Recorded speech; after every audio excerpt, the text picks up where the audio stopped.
இன்றைக்கி soya meet சுக்கா வறுவல் மாதிரி நம்ம செய்யலாம். சோயா மீட் 2 வகை இருக்குது. ஒன்று பெருசு, ஒன்று சின்னது.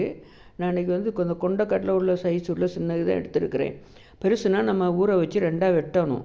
முதல்ல என்ன செய்யணும், ஒரு அரை மணி நேரம் இந்த இந்த மீல் மேக்கரை நல்லா சுடுதண்ணியில் ஊற வச்சுக்கிறணும்.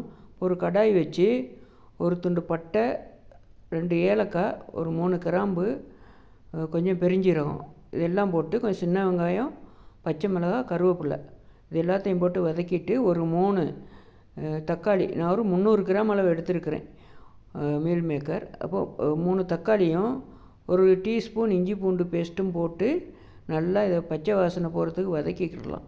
இது வதங்கினதுக்கு பிறகு இதுக்கு ஒரு டீஸ்பூன் கரம் மசாலா போட்டுக்கிடலாம். போட்டுட்டு நம்ம எல்லாம் கலந்த குழம்பு பொடி, நம்ம வீட்டில் அரைச்சதுனாலும் சரி, நாங்கள் கடையில் உள்ள ஆச்சி குழம்பு பொடி தான் போட்டிருக்கிறோம். அதையும் போட்டுட்டு நல்லா அந்த பச்சை வாசம் கிண்டிட்டு இந்த மீல் மேக்கரை என்ன செய்யணும், நல்லா புழிஞ்சிட்டு அதில் தண்ணியை நல்லா புழிஞ்சிட்டு அதில் போட்டுக்கிறணும். ஊற வச்சதை போட்டு இப்போ அதெல்லாம் போட்டு கிண்டிட்டு, இப்போ கொஞ்சம் கலர் டார்க்காக தெரிகிறதுக்கு காஷ்மீரி பொடி போட்டு அதுக்கு தேவையான உப்பும் போட்டு இன்னும் கொஞ்சம் எண்ணெயும் விட்டு கொஞ்சம் தண்ணியும் விட்டு அப்படியே கொஞ்சம் பெரட்டலை வேக விட்டு எடுத்து பாருங்கள். சிக்கன் சுக்கா, மட்டன் சுக்கா மாதிரியே ரொம்ப அருமையாக இருக்கும். நான்வெஜ் சாப்பிடாதவங்க கூட சாப்பிட்டுக்கிறலாம். ரொம்ப அருமையாக இருக்குது. எல்லாம் செஞ்சு பாருங்கள், நல்லா டேஸ்ட்டாக இருக்கும். இது ரொம்ப குயிக்காகவும் செஞ்சிடலாம், ஈஸியாகவும் செய்யலாம்.